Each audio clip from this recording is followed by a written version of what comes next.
On a calm spring night in May of 2008, a 19-year-old college student named Brandon Swanson got into his car, turned on the radio, and began what should have been a short drive home. He never made it. What happened to Brandon is still unknown. No one has found his body, no one has heard from him, and the last thing anyone remembers is a chilling moment over the phone when he cried out, and then nothing. It was just after midnight on May 14th, 2008. Brandon had just finished a small college celebration in Canby, Minnesota. He wasn't drunk, and he didn't seem distressed. Around 1:15 a.m., he was driving back to his hometown of Marshall, about 30 minutes away. Then he called his parents. His car had gone into a ditch on a rural road. He said he wasn't hurt, but the vehicle was stuck, and he needed a ride. His dad, Brian, said okay. He got in the family truck and started driving toward where Brandon said he was, just outside of Lind, which is a tiny town near Marshall. They stayed on the phone the whole time. Brandon said he could see lights in the distance. Maybe the town had met. He would start walking toward them to meet his parents. He was calm. The conversation went on for nearly 47 minutes.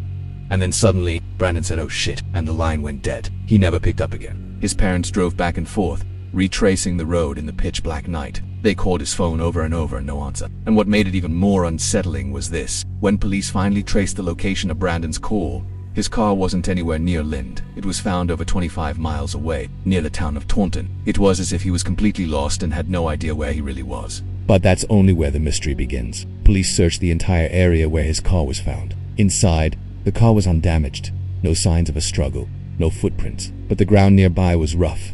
Gravel roads, grassy ditches, and a river not far away. They brought in dogs and cadaver teams. At one point, dogs followed Brandon's scent along the side of the road, through grass, over fences, and then suddenly, the trail stopped right at the edge of the Yellow Medicine River. Some believe he fell in and drowned, but the river was shallow. It was searched thoroughly, and no body was found. Others think something more sinister happened.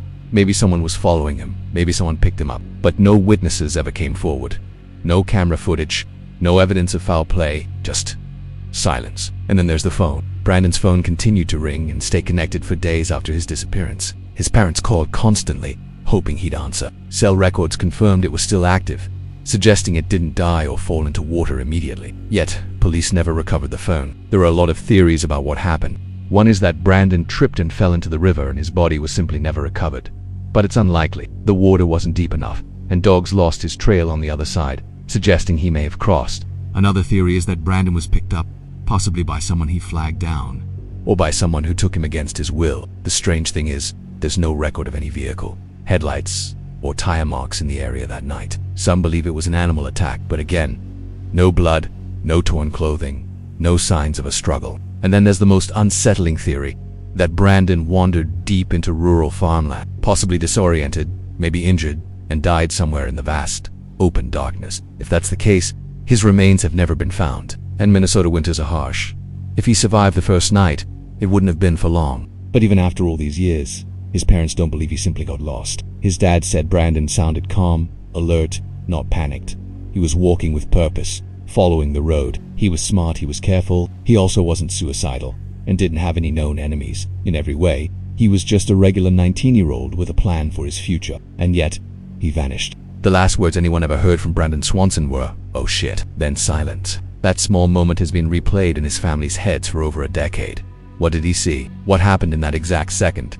No signs of life, no activity on his bank accounts, no new phone, nothing. To this day, Brandon's case remains one of Minnesota's most mysterious disappearances. And maybe the most chilling thing is how normal it all was. A phone call to his parents, then gone.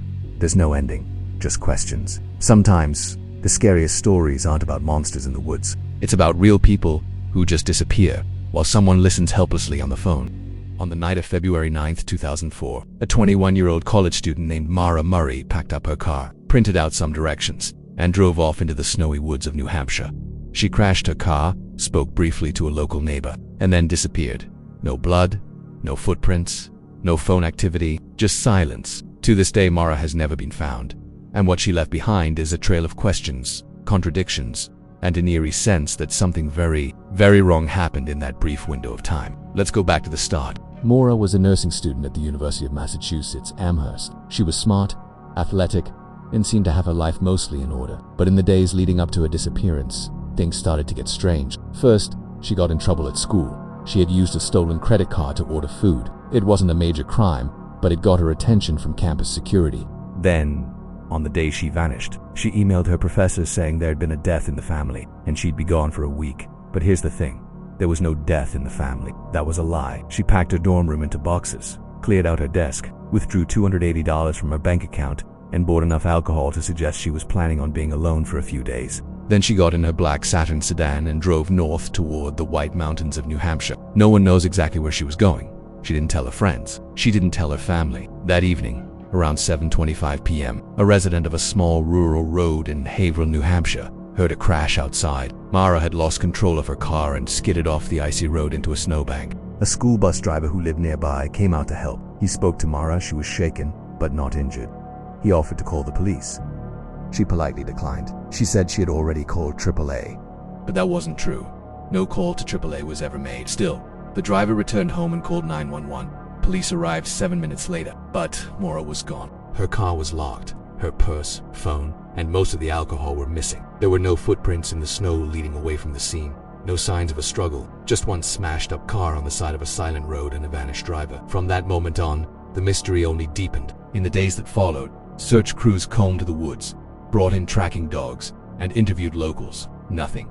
No corpse. No belongings. Not even a signal from a cell phone. Theories started to form, and none of them were comforting. Some believe Mara ran away on purpose, staged the crash, then took off into the woods to start a new life. But if that's true, why did she pack everything from her dorm? Why leave without telling anyone? Others believe she may have taken her own life. But no body has ever been found, and people who knew her say there were no clear signs of suicidal intent. Then there's the third and darkest theory, that someone picked her up. Or worse, someone followed her. The area she disappeared in is remote, heavily wooded, and poorly lit. If someone had sinister intentions that night, there would have been no one to stop them. One of the strangest details in the case came from a police dog. The dog followed Mora's scent from the car for about 100 yards, and then it stopped, dead in the middle of the road. That suggests she may have gotten into another vehicle, but no one reported seeing a second car. Another strange thing. A few days after she vanished, Mara's father, Fred Murray, received a call on his home phone. When he answered, all he heard was breathing. No voice, no background noise, just breathing. He's convinced it was her. As the years passed, the mystery only grew colder. Internet forums exploded with theories. Everything from a secret pregnancy, to a second cell phone, to involvement with a serial killer. None of it was proven, but one thing became clear. The official investigation had gaps. Some evidence went missing. Leads weren't followed up. Mora's family has been vocal about the lack of urgency in the early days of the search. They believe precious time was lost. In 2019, human bone fragments were found not far from the site of her disappearance. For months, the internet buzzed with speculation. Was this it? Had Mara finally been found? But the bones were not hers. To this day, Mara Murray is still considered a missing person. Her disappearance remains one of the most chilling and frustrating unsolved cases in modern American history. What makes it so haunting isn't just that she vanished, it's how quickly it happened. One moment she's talking to a neighbor, the next she's gone. No signs of struggle. No confirmed sightings, just gone in less than 10 minutes. Sometimes it feels like Mara walked off the map. There are theories, there are timelines, there are Reddit threads and podcasts and family interviews, but there are no answers, only questions. What was she running from? What was she running towards? And what did she see in those final moments before the world lost track of her forever?